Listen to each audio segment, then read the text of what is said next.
Field assistant నన్ను అవమానించాడు, నేను తెలుగుదేశం కార్యకర్తనే, కానీ నాకు పని ఇవ్వమంటే ఇవ్వకుండా ఏడిపించాడు. నేను ఒకప్పుడు టీచర్గా కూడా పనిచేశాను, కానీ అవమానించినటువంటి వ్యక్తితో బాధపడ్డాను అంటూ ఆత్మహత్యాయత్నం చేసినటువంటి ఒక మహిళ చనిపోయినటువంటి సంఘటన సంచలనం సృష్టిస్తోంది. తెలుగుదేశం పార్టీకి సంబంధించినటువంటి నందిగామ ఎమ్మెల్యే సౌమ్య తనకు న్యాయం చేయాలంటూ ఆత్మహత్య చేసుకున్నటువంటి అమ్మాయి రవితేజ అనే ఫీల్డ్ అసిస్టెంట్ మీద చేసినటువంటి కంప్లైంట్ ఇప్పుడు సంచలనం సృష్టిస్తోంది. ఆమె ఏం మాట్లాడిందో విందాం. ఎంత సొమ్ము అనేది అక్రమంగా ఈ కరువు పని కింద పారుందని తెలుసుకోవాలి. సౌమ్య అక్క, నువ్వు నందిగా ఎమ్మెల్యే, నువ్వంటే నాకు చాలా అభిమానం అక్క, నిజంగా అక్క.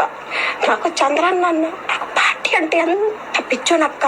నిన్న కూడా పిఎం వచ్చాడంటే మీటింగ్కి నేను నా సొంత ఖర్చుతో పెట్టుకుని నేను బ్యాన్ వేసుకుని నేను వచ్చాను. పార్టీ అంటే నాకు అంత అభిమానం అక్క. దీన్ని నువ్వు సీరియస్గా తీసుకోవాలి. వాడికి ఎట్ట పడాలంటే వాడు ఇంకొక ఆడదాన్ని అనాలంటే వాడి ఇంట్లో వాడి పిల్లం ఆడదే, వాడి కన్నా తల్లి ఆడదే. నువ్వు ఎవరికి చెప్పుకుంటావే, పోవే, ఎవరివే నువ్వు అని అమర్యాదగా మాట్లాడు.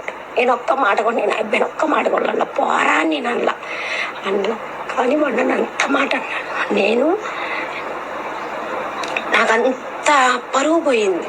నాకు ఇంతవరకు నన్ను ఈ ఊర్లో అన్నోళ్ళు కాదు, నన్ను ఎక్కడ ఎవ్వరు ఒక్క మాట అన్నారు.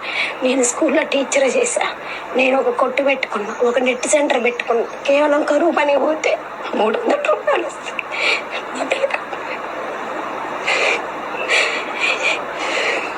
నా పిల్లగాడు ఇంజనీరింగ్ చదువుతున్నాను, వాడికి డబ్బులు వస్తాయి, వాడికి నెల కొంచెం ఖర్చులకి ఇవ్వచ్చు నా ఒక ఉద్దేశంతో కరువు పడిపోతుంది. అలాంటి నన్ను పట్టుకొని ఎన్ని మాట్లాడినాడు. నేను ఇంకా బతకను, నాకు బతకడం ఇష్టం లేదు, నేను చచ్చిపోతున్నాను. స్వామి అక్క, చంద్రన్న, జనసేన అన్న, పవన్ కళ్యాణ్ అన్న, అన్న నువ్వంటే చాలా భయం తెలుసా జనానికి.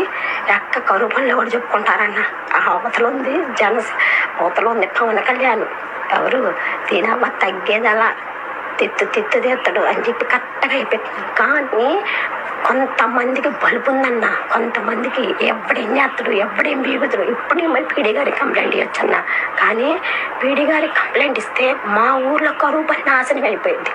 నా వల్ల ఒక 200 మంది కుటుంబాలు ఇబ్బంది పడతాయి, 100 కుటుంబాలు ఇబ్బంది పడతాయి. అందుకని చెప్పి నేను వాళ్ళని ఇబ్బంది పెట్టదలుచుకోవాలి.